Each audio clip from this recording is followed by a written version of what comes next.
हाल ही में इमरान खान का बयान कि साहब हम दुनिया भर में जा रहे हैं, कश्मीर का लाग आलाप रहे हैं, लेकिन कोई हमारी सुन तक नहीं रहा। आई एम अ लिटिल डिसअपॉइंटेड, ये इमरान खान ने कहा है कि मैं थोड़ा सा डिसअपॉइंटेड हूं, थोड़ा सा मायूस हूं कि इतना जा रहा हूं, मैं फिर रहा हूं, मेरे मंत्री फिर रहे हैं, मेरे वजीर जा रहे हैं यहां से वहां, लेकिन कश्मीर के बारे में कोई हमारी बात सुनने को तैयार नहीं। क्या ये इसलिए कि भारत 1.3 बिलियन यानी कि 130 करोड़ लोगों की एक बहुत बड़ी मंडी है, एक बहुत बड़ा मार्केट है और दुनिया भारत से पैसे चाहता है? क्या यही कारण है? मोना आलम जी, ये इमरान खान साहब का बयान है। इमरान खान ये कहते हैं कि साहब कोई हमारी बात सुनने को राजी नहीं है। I am a little bit disappointed, these are the exact words. I am a little bit disappointed. क्या हिंदुस्तान 130 करोड़ लोगों का मार्केट है, एक मंडी है बहुत बड़ी, जिसकी वजह से लोग हर चीज हिंदुस्तान को बेचना चाहते हैं, इसलिए हमारी कश्मीर की बात नहीं सुन रहे? ये इमरान खान का कहना है। मेरे क्या व्यूज हैं, पहले आप अपने व्यूज दीजिए, उसके बाद मैं अपने व्यूज दूंगा, फिर आपकी बात को काटेंगी नगद। शुरू करें बोला आनंद जी।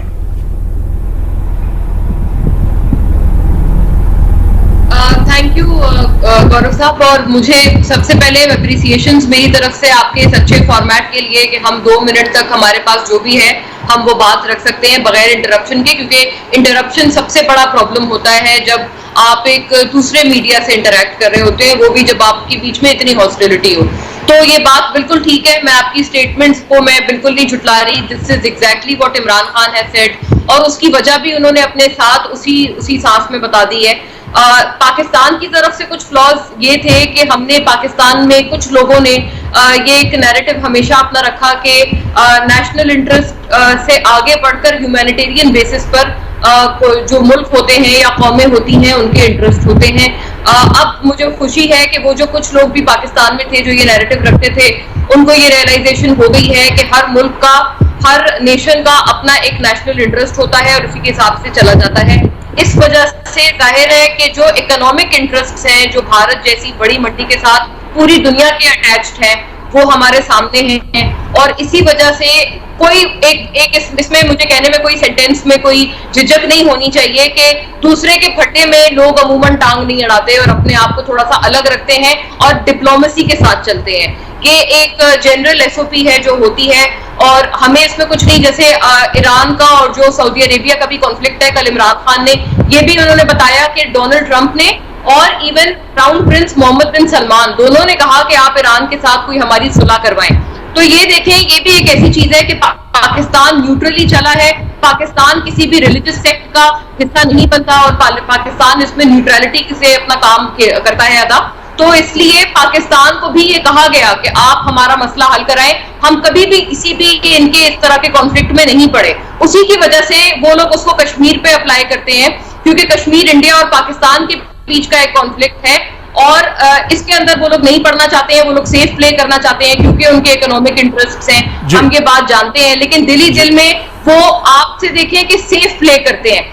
मुझे जिस वन सेंटेंस सेफ प्ले इस सेंटेंस में इस तरह से करते हैं कि आपके मुंह पे कोई डायरेक्ट स्टेटमेंट उनकी तरफ से नहीं आता, लेकिन जो ओआईसी है, जो उन सबका रिप्रेजेंटेटिव उनकी बॉडी है, उनकी तरफ से कंडेमिंग रेजोल्यूशंस आती हैं। टर्की की तरफ से आई है, नॉन अरब वर्ल्ड, चाइना की तरफ से आई है। तो ये भी इसलिए नहीं है कि क्योंकि वहां पर उन्होंने भी देखा है कि इसमें नेशनल इंटरेस्ट उनका अपना अटैच्ड है। And Turkey is one such country जो कि ह्यूमन राइट्स के ऊपर चाहे जहां पर भी वायलेशन हो तो वो बोलता है। जी ओके, थैंक यू मोना आलम जी। अब मैं चलता हूं सीधा निगात अब्बास के मैडम के पास। उनसे बात करने से पहले एक बात कहना चाहता हूं। मोना आलम जी, टर्की की आपने बात करी ना, आप कहते हैं टर्की हर समय ह्यूमन राइट्स के लिए बोलता है। टर्की के प्रेसिडेंट ने खुद अपनी कंट्री में जो उनके खिलाफ आवाज उठाई है, लोगों को मरवाया है, जेल में डलवाया है, तो खुद अपनी कंट्री के अंदर उन्होंने काफी ह्यूमन राइट्स के वायलेशन करवाए हैं। बाकी दुनिया भर में बोले ना बोले, लेकिन ये भी सच्चाई है और ये इंटरनेशनल न्यूज़पेपर्स में छप चुका है। निगत, आपके पास जाता हूं मैं। मेरा आपसे एक सीधा साधा सवाल है जो मैं अभी तक नहीं समझ पाया।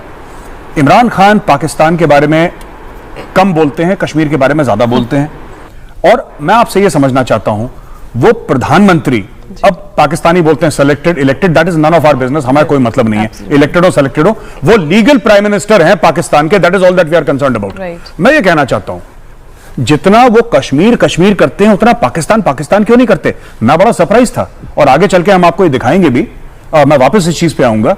जो जर्नलिस्ट थे वहां पे, जो ट्रंप के सामने जो प्रेशर हुआ था, उसमें जर्नलिस्ट ने जो सवाल पूछे वो उन्होंने कश्मीर के बारे में पूछे। वो शायद ये पूछना, मेरे हिसाब से अगर मैं होता तो अगर मैं पाकिस्तानी जर्नलिस्ट होता तो मैं ये जरूर एक बार पूछता उनसे कि ट्रंप साहब, हमारे लिए क्या इकोनॉमिक बातें आप करना चाहते हैं, हमारे साथ क्या इकोनॉमिक कोऑपरेशन करना चाहते हैं, हमारा अगर हाल खराब है किस तरीके से हम अमेरिका के साथ पार्टनर होकर और बेहतर बन सकते हैं। उन्होंने पाकिस्तान को बोला कि कोने में लगाओ और लग गए कश्मीर का राग अलापने। तो ट्रंप ने जिस तरीके से जलील करा वो बात की बात है। वो ट्रंप थोड़े से मूडी टाइप के आदमी भी हैं, वो बोल देते हैं जो उनके उस समय दिल में करता है। लेकिन आप इसके बारे में, ये कश्मीर का ऑब्सेशन एक लेवल तक ठीक है, लेकिन ये कैसा ऑब्सेशन है कि कश्मीर के चलते पाकिस्तान को पाकिस्तानियों ने किनारे लगा दिया। बिल्कुल, एज जैसे मोना आलम जी ने कहा कि ह्यूमन राइट्स के बारे में आप बात करें, अच्छी बात है कि आज हमें कोई इंटरप्ट नहीं करेगा। ह्यूमन राइट्स का वायलेशन तो मैम ये भी होता है जब आपका ही जो इन्फ्लेशन है वो 13% है, पर पाकिस्तान जाकर अमेरिका से इस बारे में कोई बात ही नहीं करता है। वो बात ही नहीं करता है कि आपके यहाँ पर बेसिक कम्युनिटीज की लिटरली किल्लतें हैं, नौकरियों की किल्लतें हैं, आपको रोजाना रोजमर्रा की चीजें नहीं मिल रही हैं, पर उसके बारे में कोई बात ही नहीं करता है। सबको पता है कि आपकी ग्रोथ रेट, मैं आप ही के पेपर की ये सर्विस बता रही हूं, पाकिस्तान की ग्रोथ रेट आज की डेट में 50% गिर चुकी है, जीडीपी कुल 3% रह चुकी है, इन्फ्लेशन हाई जा रही है, करप्शन हाई जा रही है, but nobody is talking about it. उसके बाद आपको यह भी पता होगा, आप ही के न्यूज़पेपर ने कोट किया है कि 1%, only 1% of Pakistanis are paying tax to the government. आप सोचिए आप अपने ही पाकिस्तान में किस प्रकार की जिंदगी जी रहे हैं। अब आ जाते, बिल्कुल सही आपने गौरव जी कहा कि उस बात पे जब जाकर पाकिस्तानी जो जर्नलिस्ट हैं वो भी, माफ कीजिएगा ऐसे शब्दों का मैं प्रयोग ही नहीं करना चाहती, कि वो इतने नासमझ हैं कि वो जाकर ट्रंप से जिस तरह का सवाल पूछते हैं, वो अपनी ही कंट्री की जो इकोनॉमिक स्टेटस है उसके बारे में बात नहीं करना चाहते, और उस पर ट्रंप भी उन्हें लताड़ रहे हैं। ये एक दो राही बात आप जिस तरह की कर रही हैं, उससे मुझे ये बताइए कि किस प्रकार आप अपने ऑनरेबल प्राइम मिनिस्टर को ये बोलेंगे कि हाँ वो पाकिस्तान के हक में बोलते हैं। जब आप ह्यूमन राइट्स की बात करते हैं तो कश्मीर हमारा मुद्दा है, हम देख लेंगे। क्यों आप बलूचिस्तान के बारे में बात नहीं करते? क्यों आप उन माइनॉरिटी के बारे में बात नहीं करते जो आपके पाकिस्तान में है? हमारे जो सिख भाई बहन है, हमारे हिंदू भाई बहन है, जिन पर आप लोगों के लोग अत्याचार कर रहे हैं, लिटरली जबरन, माफ कीजिएगा, उनको रेप तक किया जाता है और आप में से कोई सवाल नहीं उठता। जी निका, थैंक यू वेरी मच। मैं आपको लेकिन याद रखिए पीटीआई सिर्फ इमरान खान है और इमरान खान पीटीआई है, पाकिस्तान तहरीक इंसाफ जिसे हम बोलते हैं। इमरान खान की 26 साल की स्ट्रगल है, इसे कोई ओवरटेक नहीं कर सकता, और वो बड़े कैपेबल है और बड़े इन्फ्लुएंशियल है, उनको पता है मैंने पार्टी कैसे चलानी है। सो ये सिर्फ जान के एक ट्विस्ट दिया जाता है, there is nothing reality in it. और जो आप दूसरी बात कर रहे हैं, देखिए एक वक्त था गौरव साहब जब पाकिस्तान, सऊदी अरब, अमेरिका मिलके तालिबान को क्रिएट कर रहे थे, नॉन स्टेट एक्टर्स अफगानिस्तान में क्रिएट कर रहे थे ताकि हम सोवियत यूनियन के टुकड़े कर सकें। और बेसिकली उस वक्त ये वर्ल्ड ऑर्डर की जंग थी कि क्या अमेरिकन वर्ल्ड ऑर्डर आएगा या Russian world order, Soviet world order आएगा। तो उस वक्त की बात है जब पूरी दुनिया यहां पे कर रही थी। मेरा ख्याल है पाकिस्तान की गलती है, हमने जो अफगानिस्तान में किया, नॉन स्टेट एक्टर को जो हमने ट्रेन किया, वो आज भी हमारी जान नहीं छूट रही उसमें। ये रियलिटी है, हम इसे भागना भी चाहें तो नहीं भाग सकते। लेकिन ये जो पिछले 15 साल हमने जिन नॉन स्टेट एक्टर्स को बनाया था, कुछ तो अफगानिस्तान में रह गए और जो नहीं मान रहे थे पाकिस्तान में घुसे, हमने उनको खत्म कर दिया। हालांकि उसको इंडिया और अफगानिस्तान सपोर्ट तो कर रहा था, लेकिन हमने खत्म कर दिया। मेरा ख्याल है जो प्राइम मिनिस्टर इमरान खान बात कर रहे हैं, उनका कहने का मकसद यह था कि उस वक्त एक दुनिया में हवा थी जिसको हिलरी क्लिंटन भी मान चुकी हैं कि हमने पाकिस्तानी एजेंसियों के साथ मिलकर, सऊदीज के साथ मिलकर वहां भी ब्रांड ऑफ इस्लाम इंपोर्ट किया था सऊदी अरेबिया से। सो ये उस चीज की बात हो रही है। मेरा ख्याल है दुनिया बहुत आगे जा चुकी है।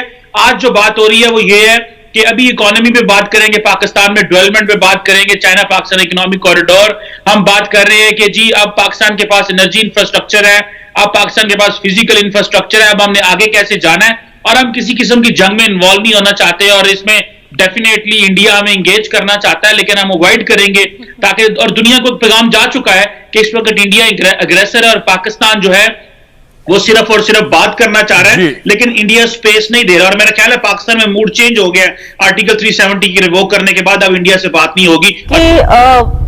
ये लोग जो कहते हैं कि सोवियत के लिए ट्रेनिंग दी गई थी, अमेरिका ने फंडिंग की थी, ये वो फलाना ढिमकाना, ठीक है मान लिया कि ये टेररिस्ट को ट्रेनिंग दी गई थी, स्पॉन्सर किया गया था किसी और मोटिव के लिए, लेकिन इनको जब वो अफगान वॉर खत्म हो गई, इन टेररिस्ट को मेन स्ट्रीम में नहीं ला पाए, क्या ये पाकिस्तान स्टेट की फेलियर नहीं रही? उनको मेन स्ट्रीम में लाने के बजाय उनको दूसरे जिहादों में डाल दिया। और ये हमारी बदकिस्मती है कि हम इनके नेबर्स हैं, तो कश्मीर में घुसा है। और ये बात आपने एकदम सच कही। आप किसी भी जो भी वहां पर रहते थे लेट 80s में, अर्ली 90s में, आप किसी से भी पूछ लें, उन्होंने अपनी आंखों से देखा इन्फिल्ट्रेशन होते हुए। उन्होंने अपनी आंखों से, रात में जब सब लोग सोए होते थे, आवाजें आती थी, उनको बाकायदा सुनाई देता था कि इन्फिल्ट्रेशंस कैसे एम्यूनिशन वगैरह लेकर आते थे। ये कहानियां सुनी है मैंने, और ये सबको पता है। तो ये लोग डिनाई नहीं कर सकते। वहां एक वॉर खत्म हुई तो अब इनको यूज किया गया दूसरी तरफ जिहाद करने के लिए।